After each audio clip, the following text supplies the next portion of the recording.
Hi friends, good morning. Welcome to my channel. ಇವತ್ತು ಬಂದು ಶನಿವಾರ.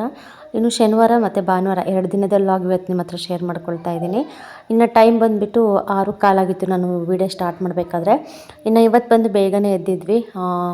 ಇವಾಗ ಬೇಸಿಗೆ ಸ್ಟಾರ್ಟ್ ಆದರೆ ಮುಗೀತು, ಸರಿಯಾಗಿ ನಿದ್ದೆನೇ ಬರೋದಿಲ್ಲ. ಇಷ್ಟು ದಿನ ಅಂತ ಚಳಿಗಾಲ, ಚಳಿ ಇರೋದ್ರಿಂದ ಎದ್ದೇಳೋದು ಕೂಡ ಮನಸ್ಸು ಬರ್ತಾ ಇರಲಿಲ್ಲ. ಎದ್ದೋಳೋಣ ಅಂದರೂ ಕೂಡ ಬಿಡೋತ್ತು, ಆಮೇಲೆ ಎದ್ದೋಳೋಣ ಅಂತ ಹೇಳ್ಬಿಟ್ಟು ಬೆಡ್ಶೀಟ್ ಹಚ್ಕೊಂಡು ಮಲಗ್ತಾ ಇದ್ವಿ. ಬಟ್ ಇವಾಗ ಆ ಥರ ಆಗೋಲ್ಲ. ಬೇಸಿಗೆ ಸ್ಟಾರ್ಟ್ ಆಯ್ತಲ್ವ, ನಿದ್ದೆ ಕೂಡ ಬರೋದಿಲ್ಲ ನೈಟೆಲ್ಲ ಕೂಡ, ಅಷ್ಟು ಸೆಕೆ ಅನ್ನಿಸ್ತಾ ಇರುತ್ತೆ. ಇರಲಿ ಅಂತೇಳ್ಬಿಟ್ಟು ಬೆಳಗ್ಗೆ ಬೇಗನೆ ಎದ್ವಿ. ಎದ್ದ ತಕ್ಷಣ ಸ್ವಲ್ಪ ವೀಡಿಯೋ ಮಾಡ್ಕೊತಾ ಇದ್ದೀನಿ. ಅಷ್ಟೊಂದು ವೆದರು ಇದಾಗೋದಿಲ್ಲ, ಇವಾಗ ಬೇಸಿಗೆ ಅಲ್ವಾ, ಅದಕ್ಕೋಸ್ಕರ.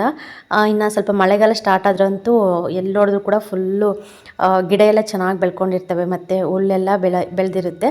ಇವಾಗಂತೂ ಸದ್ಯಕ್ಕೆ ಅಷ್ಟೊಂದು ಇದು ಇಲ್ಲ, ಎಲ್ಲ ಕೂಡ ಗಿಡ ಮರ ಎಲ್ಲ ಕೂಡ ಸರಿಯಾಗಿ ಎಲ್ಲ ಒಣಗಿಬಿಟ್ಟಿದೆ. ಇವಾಗ ಸದ್ಯಕ್ಕೆ ಒಣಗಿಬಿಟ್ಟು ಇವಾಗ ಮತ್ತೆ ಯುಗಾದಷ್ಟಕ್ಕೆ ಚಿಗುರು ಹೊಡೆಯುತ್ತಲ್ವ, ಆವಾಗ ಚೆನ್ನಾಗಿರುತ್ತೆ. ಮತ್ತು ಮಳೆಗಾಲದಲ್ಲಂತೂ ತುಂಬ ಚೆನ್ನಾಗಿ ಕಾಣಿಸ್ತಾ ಇರುತ್ತೆ ನೋಡೋದಕ್ಕೆ ಕೂಡ.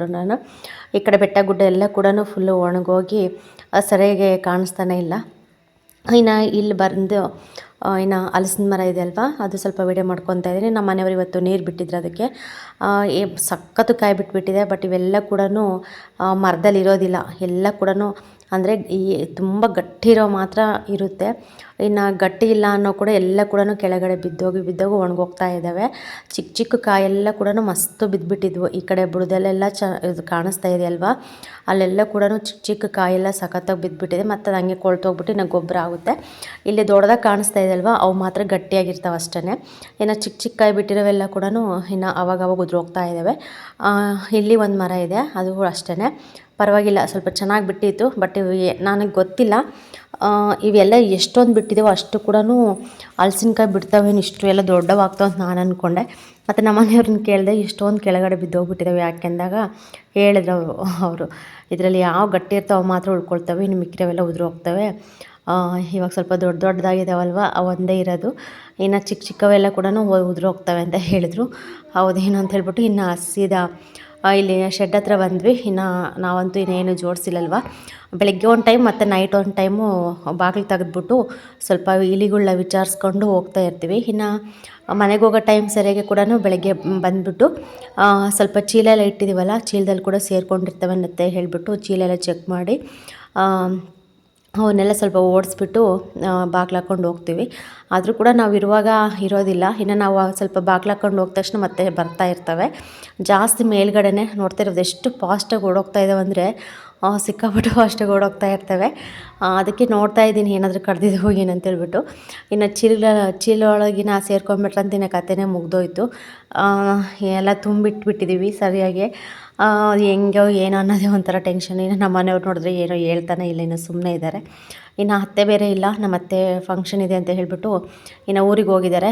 ಅವ್ರು ಬರೋವರೆಗೂ ವೆಯ್ಟ್ ಮಾಡಬೇಕಾಗುತ್ತೆ. ಸೀದಾ ಮನೆಗೆ ಬಂದ್ವಿ. ಮನೆಗೆ ಬಂದು ಪವಿತ್ರ ಅಡುಗೆ ಕೆಲಸ ಎಲ್ಲ ಸ್ಟಾರ್ಟ್ ಮಾಡಿದ್ವಿ. ಅಡುಗೆ ಎಲ್ಲ ಮಾಡಿ ಊಟ ಮಾಡಿ ಮಕ್ಕಳಿಗೆ ಊಟ ಮಾಡಿಸ್ಬಿಟ್ಟು ಅವರಿಬ್ಬರನ್ನ ಅಂಗನವಾಡಿಗೆ ಕಳಿಸಿ ಇವಾಗ ನಾನು ಮತ್ತು ಪವಿತ್ರ, ನಮ್ಮ ಯೋಷಿತ 3 ಜನನೇ ಇದ್ದಿದ್ದು. ಇವಾಗ ಮನೆ ಮುಂದೆ ಬಿಕ್ಕೆ ಹಣ್ಣಂತೂ ಸಿಕ್ಕಾಬಟ್ಟೆ ಬಿಟ್ಬಿಟ್ಟಿದ್ದಾವೆ.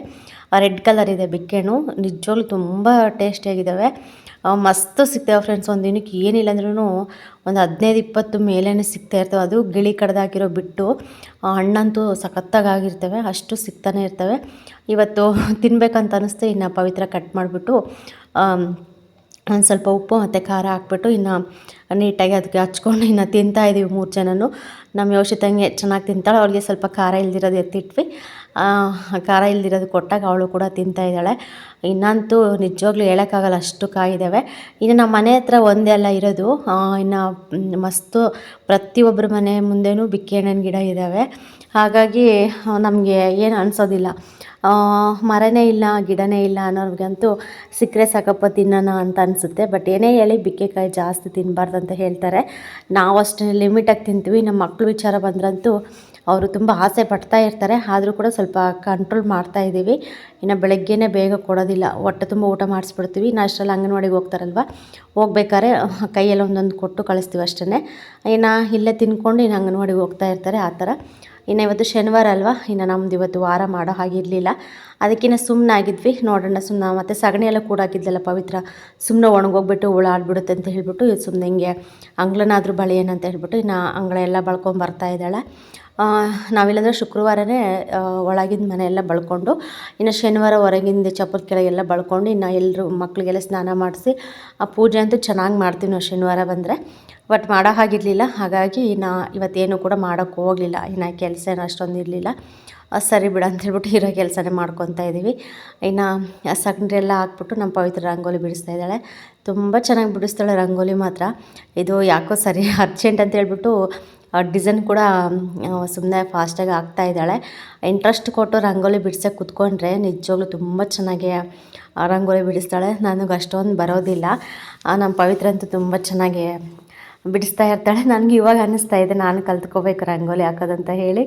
ನನಗೆ ಚುಕ್ಕೆ ಇಟ್ಟು ರಂಗೋಲಿ ಬಿಡ್ಸೋಕ್ಕೆ ಬರುತ್ತೆ. ಈ ಥರ ಗೀಟ್ ಎಳೆಯೋದಕ್ಕೂ ಮತ್ತು ಚುಕ್ಕೆ ಇಟ್ಬಿಟ್ಟು ಅದ್ರ ಸೆಂಟ್ರಲ್ಲೇ ಗೆರೆ ಎಳೆದು ಇದೆಲ್ಲ ಡಿಸೈನ್ ಮಾಡ್ತಾರಲ್ವ, ಆ ಥರ ಎಲ್ಲ ಬರೋಲ್ಲ. ಏನಿದ್ರು ಡೈರೆಕ್ಟಾಗಿ ಚುಕ್ಕೆ ಇಟ್ಬಿಟ್ಟು ಇನ್ನು ಬಿಡಿಸ್ತಾ ಇರ್ತೀನಿ. ಇವಾಗಂತೂ ಅಸಲು ಬರೋದೇ ಇಲ್ಲ, ಎಲ್ಲ ಮರ್ತೋಗುತ್ತೆ. ಕಲ್ತ್ಕೋಬೇಕು, ಇನ್ನು ಮುಂದೆ ನಾನು ಕೂಡ ಹಾಕಬೇಕಾಗುತ್ತೆ. ಹಾಗಾಗಿ ಅಟ್ಲೀಸ್ಟ್ ಚುಕ್ಕೆ ರಂಗೋಲಿ ಕೂಡ ಸಖತ್ತು ಮರ್ತೋಗ್ಬಿಟ್ಟಿದ್ದೀನಿ. ಮತ್ತು ಅವನ್ನ ಹಂಗೆ ನೆನೆಸ್ಕೊಂಡ್ಬಿಟ್ಟು ಇನ್ನು ಒಂದು ಎಕ್ಸಸೈಸ್ ತೊಗೊಂಡ್ಬಿಟ್ಟು ಬರೆದಿಡೋಣ ಅಂತ ಹೇಳಿ ಅಂದ್ಕೊಂಡಿದ್ದೀನಿ. ನೋಡ್ಬೇಕು ಹೆಂಗಾಗುತ್ತೋ ಗೊತ್ತಿಲ್ಲ. ಇನ್ನು ಟೈಮ್ ಸಿಕ್ಕಾಗ ಯಾವಾಗಾದರೂ ಸ್ವಲ್ಪ ನೆನಪು ಬಂದಿರೋವೆಲ್ಲ ಚಿಕ್ಕ ಚಿಕ್ಕ ರಂಗೋಲಿ ಎಲ್ಲ ಬಿಡಿಸಿ ಇಡೋಣ ಅಂತೇಳಿ. ಇವಾಗೇನು ಮೊಬೈಲಲ್ಲೇ ಮಸ್ತು ಕಾಣಿಸ್ತಾ ಇರ್ತವೆ. ಆದರೂ ಕೂಡ ಯಾವುದಾದ್ರೂ ಒಂದು ನೋಟ್ಬುಕ್ಕಲ್ಲಿ ಬರೆದಿಟ್ಕೊಂಡ್ರೆ ನಮಗೆ ಸರಿಯಾಗಿ ಅದರಲ್ಲಿ ಅರ್ಥ ಆಗಲಿಲ್ಲ ಅಂದರೆ ಆ ಬುಕ್ಕಲ್ಲಿ ನೋಡಿಕೊಂಡು ಆರಾಮಾಗಿ ಬಿಡಿಸ್ಬೋದು ಅಂತ ನನಗೆ ಅನ್ನಿಸ್ತಾ. ಅದಕ್ಕೆ ನೋಡೋಣ ಅಂತ ಹೇಳ್ಬಿಟ್ಟು ಇನ್ನು ಅಂದ್ಕೊಂಡಿದ್ದೀನಿ.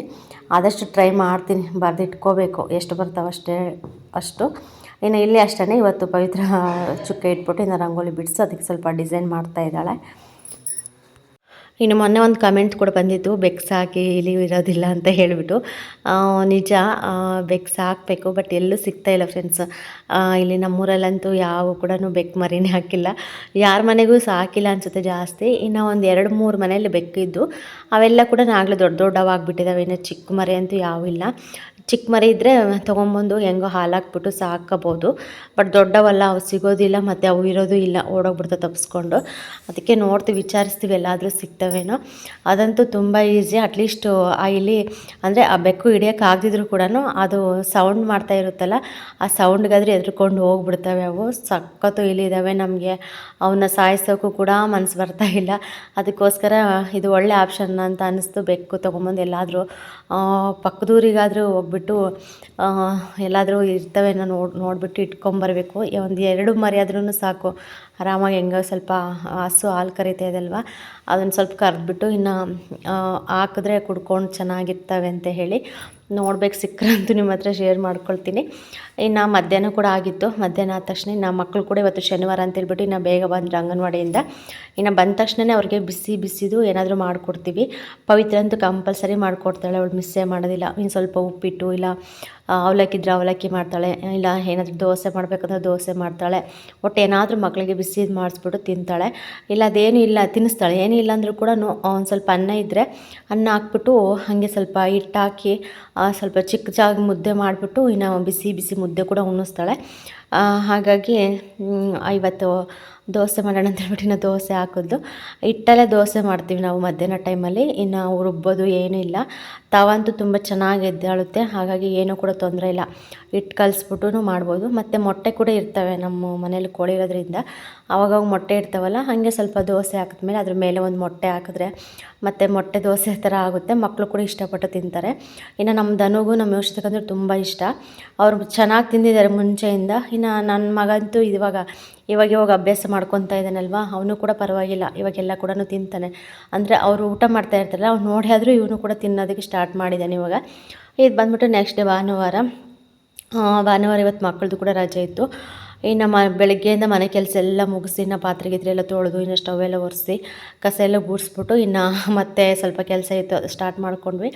ಇನ್ನು ರಾಗಿ ಹಸಿಟ್ಟು ಖಾಲಿಯಾಗಿತ್ತು ಬಕೆಟಲ್ಲಿ, ಇನ್ನು ಇದರಲ್ಲಿತ್ತು ಚೀಲದಲ್ಲಿ. ಅದಕ್ಕೆ ಎಲ್ಲ ಕೂಡ ಜರಡಿ ಹಿಡಿದ್ಬಿಟ್ಟು ಬಕೆಟ್ಗೆ ಹಾಕೋಣ ಅಂತ ಹೇಳಿ ಇನ್ನು ನಾನು ಜರಡಿ ಹಿಡಿಯೋದಕ್ಕೆ ಸ್ಟಾರ್ಟ್ ಮಾಡಿದೆ. ಇನ್ನು ಹೊರಗಡೆ ಬಂದು ಪವಿತ್ರ ಅಕ್ಕಿ ಎಲ್ಲ ಕ್ಲೀನ್ ಮಾಡ್ತಾಯಿದ್ಲು ಅವಳು. ಇನ್ನು ಇವತ್ತು ರೇಷನ್ ಅಕ್ಕಿ ಕೊಟ್ಟರು. ಇನ್ನು ನಮ್ಮ ಮನೆಯವ್ರು ತೊಗೊಂಬಂದಿದ್ರು ಹೋಗ್ಬಿಟ್ಟು. ಇನ್ನು ಹೋದ ತಿಂಗಳವಿದ್ವಲ್ವ, ಅವನ್ನ ಸ್ವಲ್ಪ ತೊಗೊಂಬಿಟ್ಟು ಎಲ್ಲ ಕ್ಲೀನ್ ಮಾಡಿ ಮತ್ತು ರಾಗಿ ಹಸಿಟ್ಟು ಅಕ್ಕಿ ಎಲ್ಲ ಡಬ್ಬಿಗಾಗಿ ಇಟ್ಕೊಂಡ್ಬಿಡ್ತೀವಿ. ಅದು ತುಂಬ ಖರ್ಚಾಗುತ್ತೆ ನಮ್ಮ ಮನೇಲಿ. ಏನಿಲ್ಲಂದ್ರೂ ಒಂದು 15 ದಿನಕ್ಕೆ ಒಂದು ಸತಿ ಆದರೂ ನಾವು ರಾಗಿ ಹಿಟ್ಟೆಲ್ಲ ಹಾಕ್ಸ್ಬೇಕಾಗುತ್ತೆ. ಇನ್ನು 2 ಟೈಮ್ ಮುದ್ದೆ ಮಾಡ್ತೀವಿ. ನಾವು ಬೆಳಗ್ಗೆನೂ ಮುದ್ದೆ ಮಾಡ್ತೀವಿ, ಸಾಯಂಕಾಲನೂ ಮುದ್ದೆ ಮಾಡ್ತೀವಿ. ಇನ್ನು ಯಾವಾಗಾದ್ರೂ ಅಪರೂಪ ನಾವೇನಾದರೂ ತಿಂಡಿ ಐಟಮ್ ಮಾಡೋದು, ಅದಕ್ಕೋಸ್ಕರ ಇನ್ನು ಜಾಸ್ತಿ ಖರ್ಚು ಆಗ್ತಾನೆ ಇರುತ್ತಲ್ವ. ಇನ್ನು ಅವಾಗವಾಗ ಇನ್ನೇನಂತ ಹೇಳ್ಬಿಟ್ಟು ಒಂದು ಸತಿ ಎಲ್ಲ ನೀಟಾಗಿ ಜರಡಿ ಹಿಡಿದ್ಬಿಟ್ಟು ಇನ್ನು ಬಾಕ್ಸ್ಗೆ ಹಾಕ್ಕೊಂಡ್ರೆ ಖಾಲಿ ಆಗೋವರೆಗೂ ನಮಗೇನು ಟೆನ್ಷನ್ ಇರೋದಿಲ್ಲ. ಇನ್ನು ಸ್ವಲ್ಪ ಇದೆ, ಇನ್ನೊಂದು ಸೇರು 2 ಸೇರಷ್ಟಿದೆ ಅನ್ನುವಾಗ ಮತ್ತು ರಾಗಿ ಹಸಿಟ್ಟು ಹಾಕ್ಸ್ಕೊಬರ್ತೀವಿ. ಚೀಲದಲ್ಲೇ ಹಾಕ್ಸ್ಕೊಬರ್ತೀವಿ. ಏನು ಬಾಕ್ಸು ಮತ್ತು ಏನಾದರೂ ದೊಡ್ಡ ದೊಡ್ಡ ಪಾತ್ರೆ ತೊಗೊಂಡು ಹೋಗೋಲ್ಲ. ಯಾಕೆಂದರೆ ನಮ್ಮೂರಲ್ಲಿ ಮಿಷಿನ್ನಿಂದ ರಾಗಿ ಮಿಷಿನ್ ಆಗಲಿ ಬೇರೆದು ಏನಾದರೂ ಕೂಡ ಇವಾಗ ಎಲ್ಲ ಕಡೆ ಸಾಂಬಾರು ಪುಡಿ ಖಾರದ ಪುಡಿ ಹಾಕೋದೆಲ್ಲ ಕೂಡ ಮಿಷಿನ್ಗಳಿದ್ದಾವೆ. ಬಟ್ ನಮ್ಮೂರಲ್ಲಿ ಎಲ್ಲೂ ಇಲ್ಲ. ನಾವು ಹೋಗ್ಬೇಕಂದ್ರೆ ಇನ್ನು ದಿಂಡವರಕ್ಕೆ ಹೋಗಬೇಕು ಈ ಕಡೆ ಬಂದು, ಇಲ್ಲ ದಸುಡಿಗೆ ಆ ಕಡೆ ಈ ಕಡೆ ಹೋಗಬೇಕಾಗುತ್ತೆ.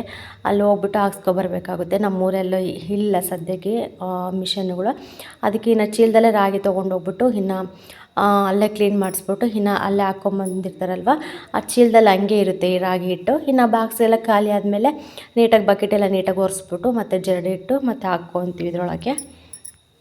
ಇನ್ನು ಊರು ಚಿಕ್ಕದಂದರೆ ಇದೇ ಪ್ರಾಬ್ಲಮ್ ಇರುತ್ತೆ. ಏನಾದರೂ ಒಂದು ಊರಲ್ಲಿ ಕೊರತೆ ಇದ್ದೇ ಇರುತ್ತೆ. ಬಟ್ ಏನು ಮಾಡೋಕ್ಕಾಗಲ್ಲ, ಅನಿವಾರ್ಯ.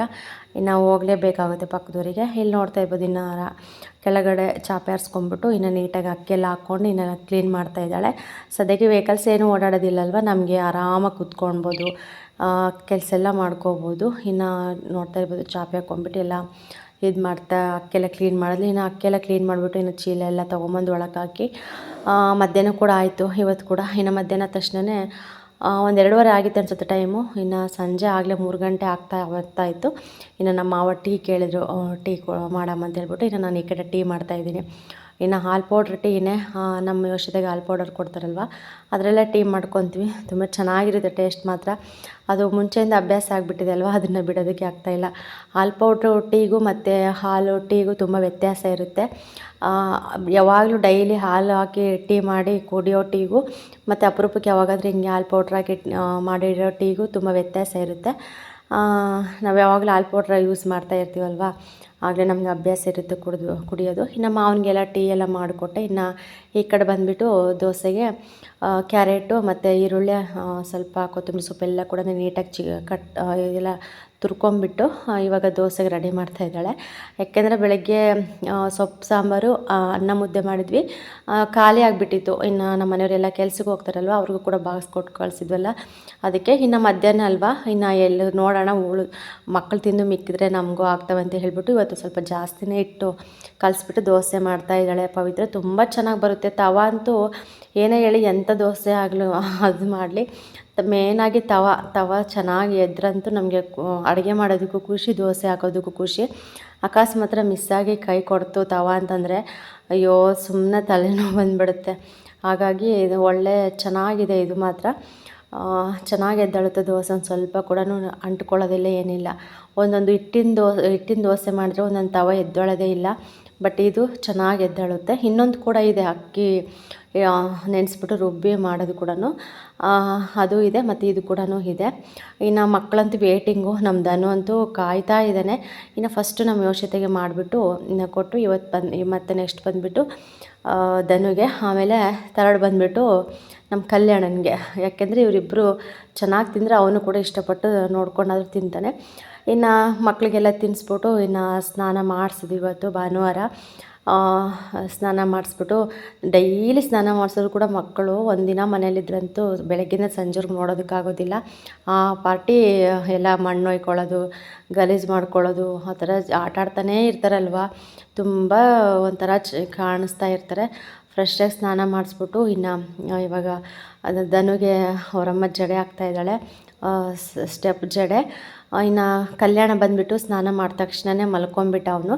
ಅಲ್ಲಿ ಅಂದರೆ ಡೈಲಿ ಅಂಗನವಾಡಿಗೆ ಹೋದಾಗ ಊಟ ಮಾಡಿ ಒಂದು ಸ್ವಲ್ಪ ಹೊತ್ತು ಆಟಾಡಿ ಆಮೇಲೆ ಅಲ್ಲೇ ಮಲ್ಕೊತಾರಲ್ವ, ಅದೇ ಅಭ್ಯಾಸ ಆಗಿರೋದ್ರಿಂದ ಅವ್ನು ಫುಲ್ಲು ನಿದ್ದೆ ಬಂದುಬಿಟ್ಟಿತ್ತು. ಎಷ್ಟೊತ್ತಿಗೆ ಸ್ನಾನ ಮಾಡಿಸ್ತಾರೆ ಅಂತ ವೇಟ್ ಮಾಡಿಬಿಟ್ಟು ಇನ್ನು ಸ್ನಾನ ಮಾಡಿದ ತಕ್ಷಣ ಪಾಪ ಚೆನ್ನಾಗಿ ಮಲ್ಕೊಂಬಿಟ್ಟಿದ್ದ. ಇನ್ನು ಇವರಿಬ್ಬರಂತೂ ಮಲಗಲಿಲ್ಲ. ನಮ್ಮ ಯೋಷಿತ ಬೆಳಗ್ಗೆ ಮಲ್ಕೊಂಡೇ ಇದ್ಲು, ಮತ್ತು ಧನು ಅಂತೂ ಮಲಗಲೇ ಇಲ್ಲ.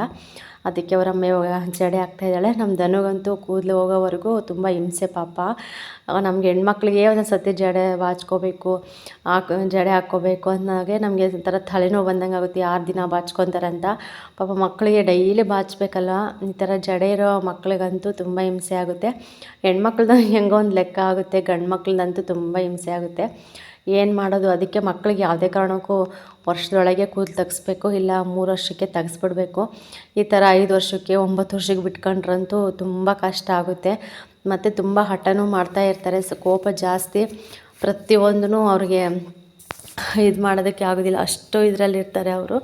ಅದಕ್ಕೆ ನೋಡೋಣ ಈ ವರ್ಷ ಅಂತೇಳ್ಬಿಟ್ಟು ಎಲ್ಲ ಪ್ರಿಪ್ರೇಷನ್ ನಡೀತಾ ಇದೆ. ಏನೋ ದೇವ್ರ ಆಟ, ಗೊತ್ತಿಲ್ಲ ಹೆಂಗಾಗುತ್ತೆ ಅಂತ ಹೇಳಿ. ಇನ್ನು ಸಂಜೆ ಕೂಡ ಆಯಿತು. ಇನ್ನು ಮಕ್ಕಳು ಕೂತ್ಕೊಂಡ್ಬಿಟ್ಟು ಇನ್ನು ಆಟ ಆಡ್ತಾಯಿದ್ದಾರೆ ಅವ್ರ ಪಾಡಿಗೆ ಅವರು. ಇನ್ನು ನಮ್ಮ ಆಂಟಿ ಕೂಡ ಬಂದಿದ್ರು ಮಾತಾಡ್ಸ್ಕೊಂಡು ಹೋಗೋಣ ಅಂತ ಹೇಳಿ. ಇನ್ನು ನಾವು ಬಂದುಬಿಟ್ಟು ಇವತ್ತು ಪಲಾವ್ ಮಾಡ್ತಾಯಿದ್ದೀವಿ. ತುಂಬ ದಿನ ಆಯಿತು ಪಲಾವ್ ಮಾಡಿಬಿಟ್ಟು. ಅದಕ್ಕೆ ಒಂದು ಟೈಮ್ ಅಲ್ವಾ ಮಾಡೋಣ ಅಂತ ಹೇಳ್ಬಿಟ್ಟು ಎಲ್ಲ ಕೂಡ ರೆಡಿ ಮಾಡಿಕೊಂಡು ಇವಾಗ ಪಲಾವ್ಗೆಲ್ಲ ರೆಡಿ ಮಾಡ್ತಾಯಿದ್ದಾಳೆ. ಇನ್ನು ಪಲಾವ್ ರೆಸಿಪಿ ಅಂದರೆ ಸುಮಾರು ಎಲ್ಲ ಕೂಡ ಶೇರ್ ಮಾಡ್ಕೊಂಡಿರ್ತೀನಿ ನನ್ನ ಹಳೆ ವಿಡಿಯೋಗಳಲ್ಲೆಲ್ಲ ಕೂಡ. ಇವಾಗ ಮಾಡೋದಕ್ಕಾಗಲಿಲ್ಲ. ಇನ್ನು ಪಲಾವ್ ಅಂದಮೇಲೆ ಗೊತ್ತಲ್ವ, ಎಲ್ಲರೂ ಕೂಡ ಮಾಡೋದೇ. ಅದೇ ಥರ ನಾವೆಲ್ಲ ತರಕಾರಿ ಎಲ್ಲ ಕಟ್ ಮಾಡ್ಕೊಂಡು ಇವಾಗ ಮಾಡ್ತಾಯಿದ್ದೀವಿ.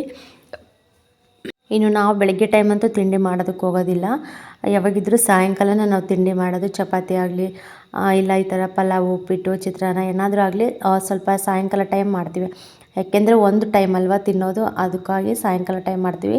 ಇನ್ನು ಬೆಳಗ್ಗೆ ಅಂತೂ ಕಂಪಲ್ಸರಿ ಮುದ್ದೆ ಬೇಕೇ ಬೇಕು. ಇನ್ನು ಬಾಕ್ಸ್ಗೂ ಕೂಡ ಹಾಕ್ಕೊಂಡು ಹೋಗ್ತಾರಲ್ಲ, ಹಾಗಾಗಿ ತುಂಬ ಸಾಲ್ಟೇಜ್ ಬರುತ್ತೆ. ಮತ್ತು ಬೆಳಗ್ಗೆ ತಿಂಡಿ ಮಾಡಿಬಿಟ್ಟು ಮತ್ತೆ ಮಧ್ಯಾಹ್ನಕ್ಕೆ ಸಪ್ರೇಟ್ ಮತ್ತೆ ಅಡುಗೆ ಮಾಡಬೇಕಾಗುತ್ತೆ. ಅದೆಲ್ಲ ಆಗೋದಿಲ್ಲ ಅಂತ ಹೇಳ್ಬಿಟ್ಟು ಇನ್ನು ಬೆಳಗ್ಗೆನೇ ನಾವು ಅನ್ನ ಸಾಂಬಾರು ಮುದ್ದೆ ಮಾಡ್ತೀವಿ. ಮತ್ತು ಸಾಯಂಕಾಲಕ್ಕೂ ಅನ್ನ ಸಾಂಬಾರು ಮುದ್ದೆನೇ. ಇನ್ನು ಯಾವಾಗಾನ ಹಿಂಗೆ ಅಪರೂಪಕ್ಕೆ ತರಕಾರಿ ಏನಾದರೂ ಇದ್ದಾಗ ಮನೆಯಲ್ಲಿ ಸ್ವಲ್ಪ ಮಕ್ಕಳಿಗೆ ಇದಿರಲಿ ಅಂತ ಹೇಳ್ಬಿಟ್ಟು ಅವ್ರಿಗೋಸ್ಕರನಾದರೂ ಇನ್ನು ಒಂದು ಟೈಮು ತಿಂಡಿ ಮಾಡ್ತೀವಿ. ಇನ್ನು ನಮ್ಮ ಅತ್ತೆ ಮಾವನಿಗಂತೂ ಅವ್ರಿಗೆ ಮುದ್ದೆನೇ ಇಷ್ಟ. ಬಟ್ ನಮ್ಮ ಮಾವ ತಿಂತಾರೆ. ನಮ್ಮ ಅತ್ತೆ ತಿಂಡಿ ಮಾಡಿದಾಗ ನಮ್ಮ ಅತ್ತೆ ಸಪ್ರೇಟಾಗಿ ಒಂದು ಸ್ವಲ್ಪ ಮುದ್ದೆ ಮಾಡ್ಕೊಳ್ತಾರೆ. ಅವ್ರಿಗೆ ಅಂದರೆ ತಿನ್ಬೇಕನ್ಸಿದ್ರೆ ತಿಂತಾರೆ, ಇಲ್ಲಾಂದರೆ ಮುದ್ದೆ ತಿನ್ಬೇಕಂತ ಅನ್ಸಿದ್ರೆ ಕಂಪಲ್ಸರಿ ಅವ್ರು ಮುದ್ದೆ ಮಾಡ್ಕೊತಾರೆ. ಇನ್ನು ನಮ್ಮ ಮಾವನ ವಿಷಯದಲ್ಲಿ ಬಂದರೆ ನಮ್ಮ ಮಾವ ಕೂಡ ನಮ್ಮ ಥರನೇ ತಿಂಡಿ ಎಲ್ಲ ತಿಂತಾರೆ, ತಿಂಡಿನೂ ತಿಂತಾರೆ, ಮುದ್ದೆ ಇಷ್ಟ ಆದರೆ ಮುದ್ದೆನೂ ತಿಂತಾರೆ ಅವರು. ಹಾಗಾಗಿ ಇನ್ನು ಇವತ್ತು ಪಲಾವ್ ಮಾಡ್ತಾಯಿದ್ದೀವಿ. ಇನ್ನು ಮಾವ ಬಂದುಬಿಟ್ಟು ಈ ಕಡೆ ಹುಡುಗರನ್ನೆಲ್ಲ ಆಟ ಆಡಿಸ್ತಾಯಿದ್ರು, ನೋಡ್ಕೊತಾ ಇದ್ದರು. ಅವ್ರಿಗೇನಿದ್ರು ಪಟ್ಲಿ ಮರಿ ಮತ್ತು ಹಸು ಇದೆ ಅಲ್ವಾ, ಹಸು ಮತ್ತು ಮಕ್ಕಳು ಹೊರಗಡೆ ಇದ್ದರೆ ಮಕ್ಕಳು ಇದೇ ಜವಾಬ್ದಾರಿನೇ ಅವ್ರಿಗೆ ಜಾಸ್ತಿ. ಇಲ್ಲೇ ಕುತ್ಕೊಂಡು ನೋಡ್ಕೊತಾನೇ ಇರ್ತಾರೆ ಪಾಪ. ಹಿಂಗೆ ಎದ್ದು ಕೂಡ ಹೊರಗಡೆ ಆಗಲಿ ಒಳಗಡೆ ಆಗಲಿ ಹೋಗೋದಿಲ್ಲ. ಇನ್ನು ಓಕೆ ಹುಲ್ಲೆಲ್ಲ ಜೋಡಿಸೋದೆಲ್ಲ ಮಾಡ್ತಾಯಿರ್ತಾರೆ. ಇನ್ನು ಪಲಾವ್ ಕೂಡ ರೆಡಿ ಆಯಿತು. ಓಕೆ ಫ್ರೆಂಡ್ಸ್, ಈ ಚಿಕ್ಕ ವ್ಲಾಗ್ ನಿಮಗೆ ಸ್ವಲ್ಪನಾದರೂ ಇಷ್ಟ ಆದರೆ ಲೈಕ್ ಮಾಡಿ, ಕಮೆಂಟ್ ಮಾಡಿ, ಶೇರ್ ಮಾಡಿ. ಹಾಗೆ ಯಾರಾದರೂ ಹೊಸ್ದಾಗಿ ಚಾನಲ್ ನೋಡಿದ್ರೆ ಪ್ಲೀಸ್ ಸಬ್ಸ್ಕ್ರೈಬ್ ಮಾಡ್ಕೊಂಡು ಚಾನಲ್ ನೋಡಿ ಹಾಗೆ ಸಪೋರ್ಟ್ ಮಾಡಿ.